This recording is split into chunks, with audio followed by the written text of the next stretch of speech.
Today we are diving into a transcript from a recent Russell Brand video.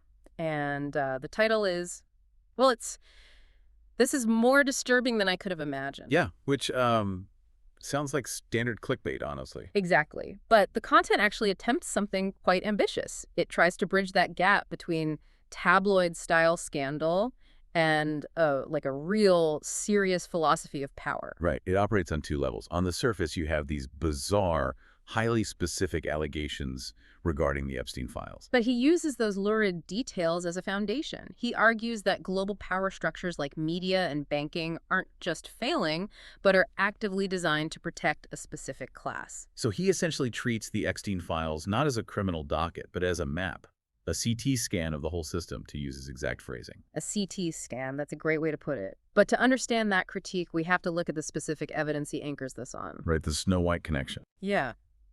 The transcript describes a painting that allegedly depicts a man standing in his boxers making a shushing gesture with his finger to his lips.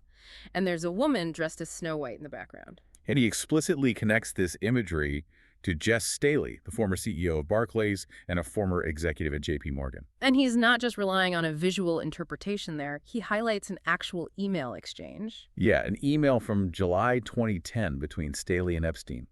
Staley literally writes, "That was fun. Say hi to Snow White."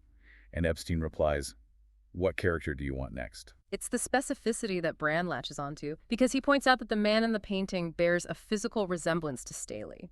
He even notes a photo of Staley making that exact finger-to-lips gesture. But he isn't just trying to expose Staley here. Brand uses him as a prototype. He posits that these bizarre codes are the basis for all of their comms. Meaning the elite operate in a reality completely detached from the moral norms of the general public. Exactly. Which brings us back to that broader CT scan metaphor. He argues that the people you usually identify as powerful, like visible politicians, aren't the real architects. Right, it's the secondary and... Tertiary sources, yes, the tech billionaires and major financial institutions. They are the true power brokers. The source specifically mentions pandemic planning discussions involving Epstein and a redacted figure named Bill. And that redaction is the key point.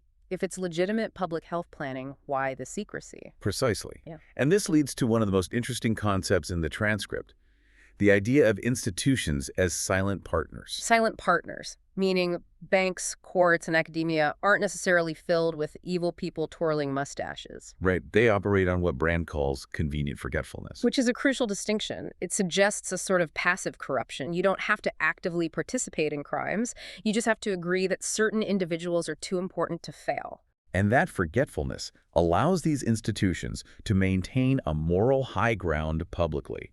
They grade you and the rest of the world on human rights or ESG scores while privately enabling the corruption they claim to fight. Brand sees this as a total collapse of institutional legitimacy. And if the institutions are compromised, that leaves the media.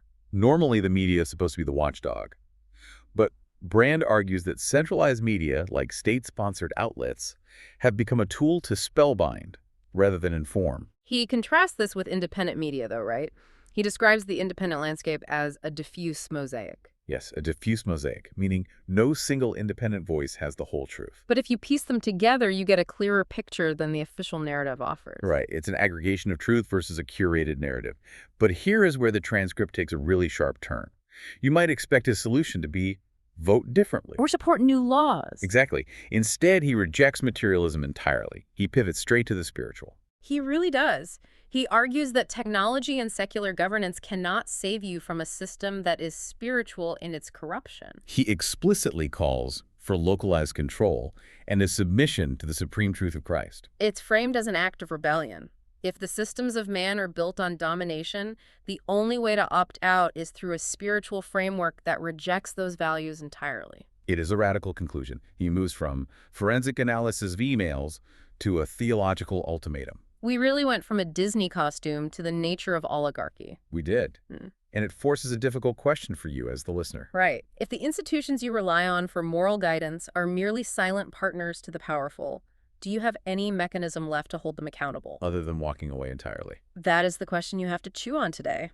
Thanks for joining us on this deep dive.